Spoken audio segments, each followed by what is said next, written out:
આજથી જીએસટીમાં જે કાપ લાગુ થયા છે એના લીધે ઘણા બધા સેક્ટર્સ અને સ્ટોક ફોકસમાં રહેતા દેખાઈ રહ્યા છે. સૌથી પહેલાં ઓટો સ્પેસ પર નજર કરી લઈએ તો હીરો મોટોમાં એક તેજી સાથેનું કામકાજ થઈ રહ્યું છે. નિફ્ટીનો ટોપ ગેનર અહીંયા હીરો મોટો બન્યો છે. એની સાથે મારુતિમાં પણ સારી એવી અપસાઇડ આપણે જોઈ રહ્યા છે, કારણ કે જીએસટી કાપ જે આજથી લાગુ થયા છે તો ઓટો સેક્ટર પર જીએસટી 28% ઘટાડીને 18% કરવામાં આવ્યું છે. એને કારણે આ બંને કંપનીઓ ઓટોની જે ફોકસમાં આજના દિવસે આવતી દેખાઈ રહી છે અને આ બંને કંપનીઓને ખાસ કરીને ફાયદો જીએસટીમાં કાપનો થતો દેખાઈ રહ્યો છે.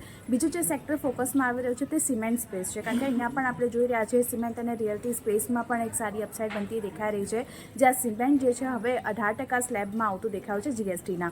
એટલે ડિમાન્ડ જે છે એ આપણને વધતી જોવા મળી શકે છે હાઉસિંગ અને ઇન્ફ્રાસ્ટ્રક્ચર માટે, એટલે રિયલ્ટી સ્પેસ પણ ફોકસમાં છે.